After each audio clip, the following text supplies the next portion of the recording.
8 days of Kingsland. When was the last time it happened? Some battles are never just about victory. They are remembered for strategy, for the will to endure, for the moments when limits no longer matter. This was one of them. 10 kingdoms divided into 2 unstoppable forces. On one side, fire and water. Fire led by 2489 under the command of King Arvix. Water stood united, 5 kingdoms moving as one, 2774, 3176, 3251, 3285, and 3517. Across the field, wind and earth. Wind represented by 1093, led by King Nico and Silent Flow. Earth standing firm with 2377, 2890, and 3331. We have seen a battle for the ages, and now let's step back into history. It started off as any other KVK. Past 4 fights broke out on both sides, and even with Watercamp taking the community by surprise by putting up a really good fight against 1093, the expected result ended up happening with 1093 and 2489 each locking down their respective Zone 4 territories. Then Pass 7 opened, and even with heavy field brawls on both sides, no one wanted to burn troops just yet, and everyone was waiting and gearing up for the real fight, Kingsland. Kingsland opened and the fighting was intense, but the territories remained fairly even. Then the Zig opened and 1093 was able to snipe it. But the story wasn't in the Zig capture, it was in the fight itself. An 8-hour long grueling battle, something that had never been seen at Kingsland before. At that point, most governors thought 1093 had the advantage, but 2489 stayed patient and quickly adjusted.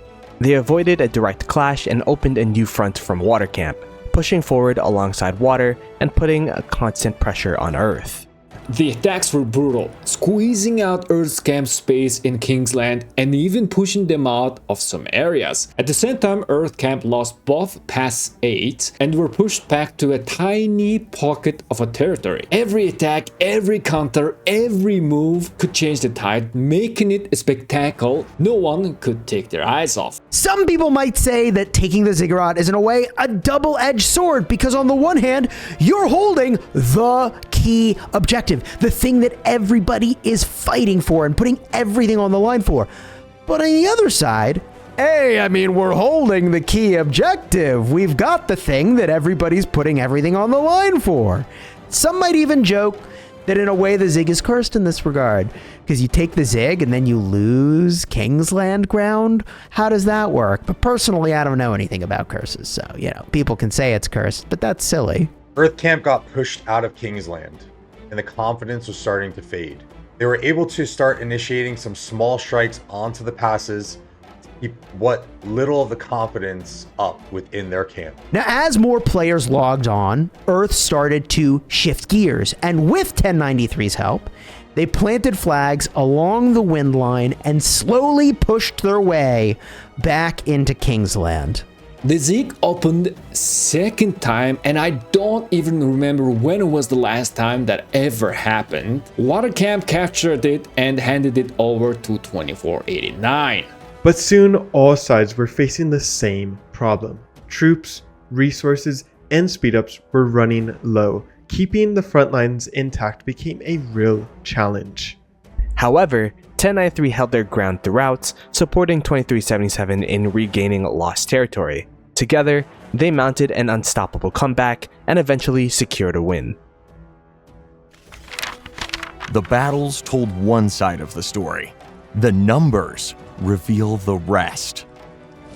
Kill points always show how fierce the battlefield truly was. 8 warriors crossed the 20 billion line, and the top warrior, Al Haytham, way ahead of everyone else with an insane 34 billion gain. But KVK is never a one-man show. Let's see how the kingdoms stacked up. The top 2 kingdoms, 2489 and 1093 took over 60% of all kill points.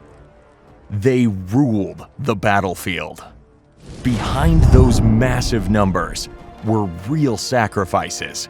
Mr. Hope and Wild Lion from 2377 topped the list with around 109 million overall death gain each. BT Cyborg wasn't far behind with 70 million troops lost. On the battlefield, resources formed the very backbone of war. Simple, yet crucial for every clash. Time is another deadliest factor in war, and speed-ups can turn the tide of any fight.